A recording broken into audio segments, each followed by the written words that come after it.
Welcome, everybody. This is the Real Estate Play-by-Play, and we have an exciting episode today.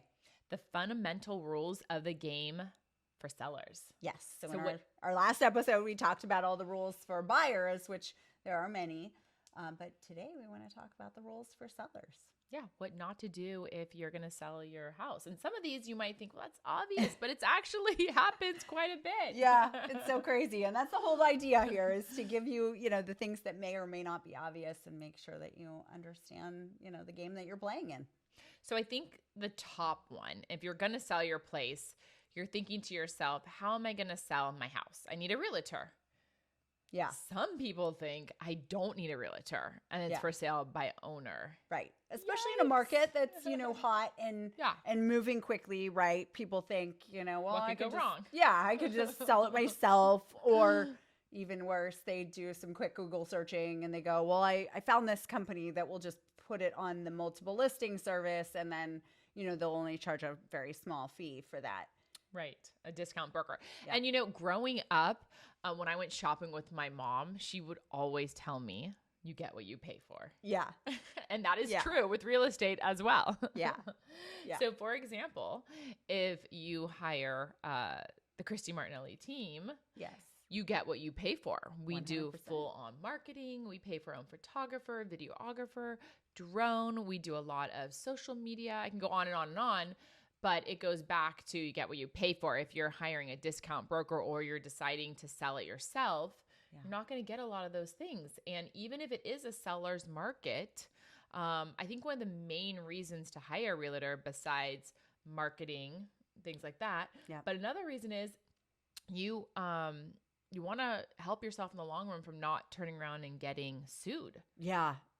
That's huge, right? I mean, and the negotiation aspect and all of that. Money on the table. Yeah. It's There's so many crazy. reasons. Yeah. I see it on our end too.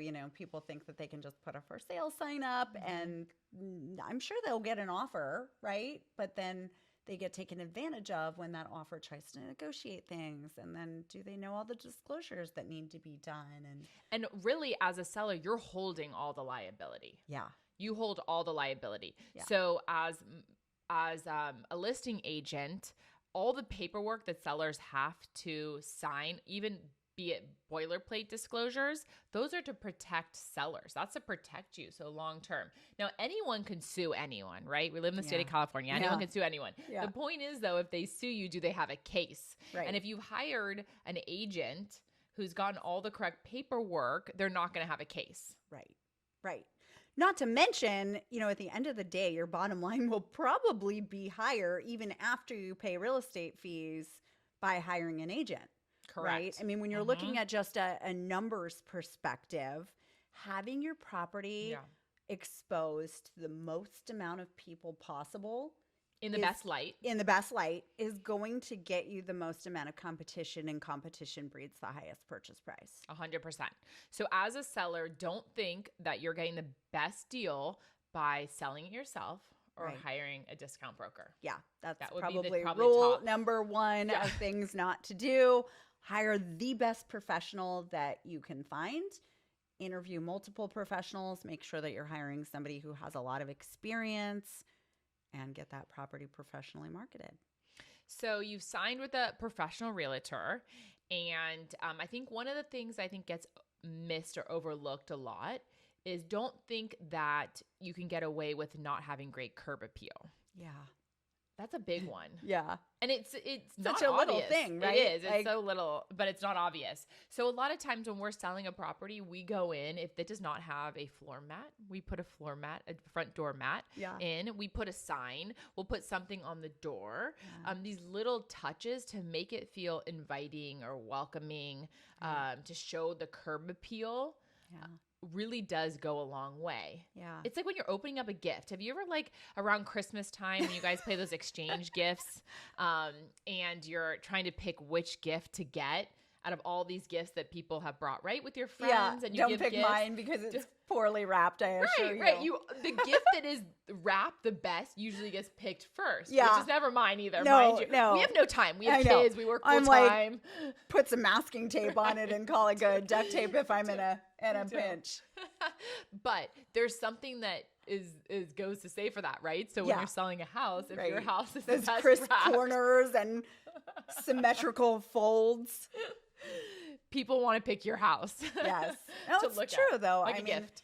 And it also when you're going through a property, right? Your first impression, when it's really one that makes it feel like the sellers have taken attention to everything. Yeah. You're not then looking at all the other little stuff, right? Every little house has little stuff, but when your first impression looks good, you're not digging down to scrutinize those other things. Right. And that kind of goes along with the next one, which is, don't as a seller think that just because it might be a seller's market that you don't have to do anything to your house. Yeah.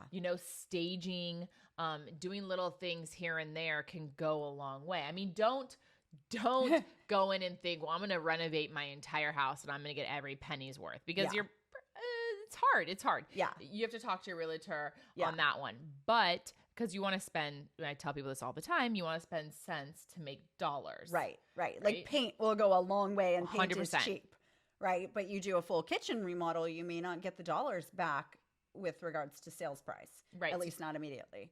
Right. So don't assume that putting a bunch of money into your home, you're going to get it and then some. That's definitely a conversation you need to have with a realtor. You might be able to just, as you mentioned, put paint together, maybe stage, maybe you partially stage to make the house look nice, or clear inspections or any of those little things, so that, again, you're not opening up the conversation for negotiations, right? So if you can clear a Section 1 pest report for $1,000, why not do that so that you've eliminated that as a topic of negotiation? Right, exactly. So that's huge. So not assuming in a seller's market that, you just don't need to do anything. You still want to pay attention to what will get you the biggest bang for your buck. Right, especially if you're looking as a seller to get top dollar. Yeah. And that's one of the first things I'll ask sellers is, what's your real estate goal? Right? As a listing agent, what is your real estate goal? What are you looking to accomplish? If you are looking to accomplish top dollar, then I'm going to put together a plan that tells you exactly what you need to do to get top dollar. Right. Sometimes goals are, hey, I want to sell this at a good price, but I don't want to be overly stressed. I'm a more private person. I don't want it to be open to the public, or I have kids and I have animals, So, don't feel as a seller that you're just automatically going to get top dollar for not doing much. Right. And vice versa. Don't feel like you have to do everything, because you might not get that back in return as well. Yeah. And so same thing, identifying your goals early on, and then coming up with a plan that meets all of those goals, right? So not just taking a boilerplate approach to selling your house. You want to have it customized and tailored to your specific goals. And so I think once you find your agent, once you're getting it ready to go on the market, another big one is, don't overprice your house. This is huge. I mean, I get this. Oh my gosh. You'd be surprised how much I get this. Is like, let's start at the high end, and then we can leave it on the market. If we don't get offers, then we'll reduce it. Yeah. Oh my Nails gosh. on a chalkboard. I know. There was a house like 3 doors down from me that the minute they went on the market, they went on at like 1.8, something like that. And I immediately thought, that house is worth 1.5. Immediately. It's like that sinking stomach feeling. And I felt so bad for them, because I watched it sit and sit and sit and sit. And guess what? It never sold.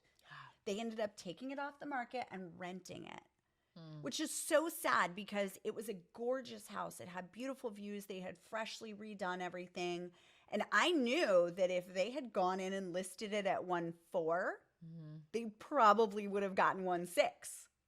Right. But the minute you see a price tag of 1.8, but you don't feel like it's worth it, now all of a sudden people think like, well, what's wrong with it? And then it starts sitting, and it's like, well, it's been on the market forever, and you're not getting competition.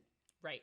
I mean, like, whereas if you underprice it a little bit, Now all of a sudden there's a feeding frenzy. Yeah, it's all about strategy, you know? I mean, when you're playing sports and you're going out there and you have different plays, it's all about strategy and how you're going to make that play work on the field and in the game or on the court or whatever it is. So it's the same thing with real estate. You have to have a strategy, and a pricing strategy is so important. It is literally the difference between getting your house sold or not. Yeah. Yeah. I mean, that honestly, that should probably even be number one of the things not to do, because I see it and I see sellers, I don't want to use a negative word, but they get a little bit greedy, right? They feel like they want to get as much as they possibly can for the house. And so they want to price it at that top point, and they don't see that if they would price it under, or maybe like at a more reasonable expectation, they would get competition, and they would probably end up at a number that's better than they anticipated. Right. So you have to really trust your realtor. Yeah. And I think I try to explain that to people. So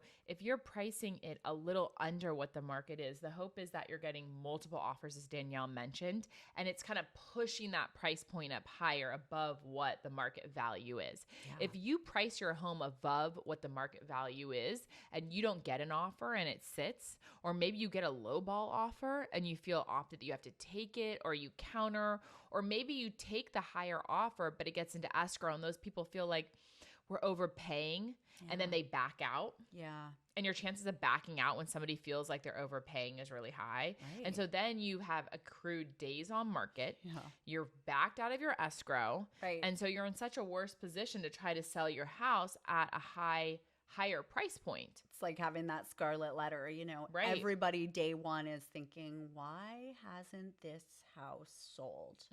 And then they're walking into it with a completely different lens than they would be if they thought, I have to move fast. This is so well priced. Right. I've got to get it before the next person. So it's so important to have your realtor and have that discussion of what the market value is for this property and how to price it. And you do not want to overprice it, not in this market. Right. Right. So one of the other things that I see sellers doing, which you would think we don't even need to talk about, but let your realtor do their job, right? I mean, buyers don't really, they want a more neutral buying experience, right? They want to feel comfortable. Yeah. Right. So the seller during showings and things like that should leave the property. They should let their realtor host all of those types of things, right? They shouldn't try to hang around and answer questions. Right. Don't be involved in the showings. You don't need to be there when buyers are there. If it's a private showing or it's an open house, it does not matter. Right. The seller being there will only make the buyer feel uncomfortable. Right. It just will. Right. The buyer's going into that property and they want to envision their own stuff there. They want to feel comfortable looking at stuff, maybe taking pictures. It's uncomfortable when the seller stays in the property, whether for a private showing or for an open house. Right. Yeah. And same kind of goes for the seller's stuff, right? I mean, we've talked about staging a little bit and how important that is, but sellers should try to neutralize the property as much as possible. So remove as many of the, personal items as possible, clutter as possible, family photos, all those kind of things. You mentioned the buyers want to picture their own things in the property. And so as little of the seller's life as possible should be removed. Yeah, and we're not trying to take away from the seller's experience and living there and how wonderful it is. Yeah. And sometimes to combat that objection, what I'll tell sellers is I'll say, hey, write up some bullet points and text them to me or email them to me about what you love about this house. Right. Things that aren't like obvious, Right. Like the family barbecue that happens on 4th of July and all those kind of things. Because you have all this space or, the neighborhood we get tons of trick-or-treaters, or maybe there's a hiking trail down the block to the left that you can head over the hill and it's great biking, or all these little things that you want to tell the buyer about, but you can't be there. Right. Text them to me, email them to me. Your realtor can type them up in a nice letter. You could include that at a house. We include that in our listings in a frame so that buyers come through, they can read it. We also can include that in the disclosures. So any possible buyer looking at the property can look at the list of what they love about the house, that the sellers love about the house. So there's ways to get your point across, your feelings, your emotional about the house to the buyer without being there and making the buyer feel uncomfortable. Right. Yeah. And most buyers, I think, generally speaking, they don't have the imagination to be able to exclude those things. So they really they need to kind of as clean of a slate as possible to kind of picture their life moving forward in that new home, which is awesome. Absolutely. And we kind of talked about disclosures a little bit, but I think it's important, to mention, right, with regards to sellers, and you talked about all the liability falls on the sellers, but sellers should disclose. Absolutely, 100%. Right? Yes. I think sometimes sellers, as they're filling out those disclosures, think, well, that's not really worth mentioning, or that's not important. But that's an important do's and don'ts for sellers is put out anything that you can think of. Yeah, because you don't want that to come back. And I've had that happen before where maybe they forgot something and you have to come back and you have to work through that. But yeah, anything up front that you can disclose to the buyers, it's a huge purchase for buyers, whether you're buying a $500,000 home or a $4 million home. It's a huge purchase for a buyer. And it's your obligation as a seller to tell that buyer everything about your house and what's going on so that they know when they move in what they're getting into or what they have coming forward. So you bring up a great point. Just disclose everything. Yeah. Don't feel that you could hide something and it won't come back to bite you in the you know what, because it might. Right. Right. And that goes back to negotiations too, right? If you're putting it on the table, you have less room to negotiate later. Exactly. 100%. So I think we've kind of covered all of the main stuff, but really just putting all your cards on the table, disclosing everything pricing your property properly, hiring the best agent. Good curb appeal. Showing your house in the best light, even if it is a seller's market. I mean, listen. Doing make sense renovations. 100%. Yeah. So in the fundamentals of the game and in real estate, there are things that you do not want to do. And I think for sellers, we covered a bunch of them. Yeah, absolutely. All right. That's a wrap. Real estate play-by-play. Cheers.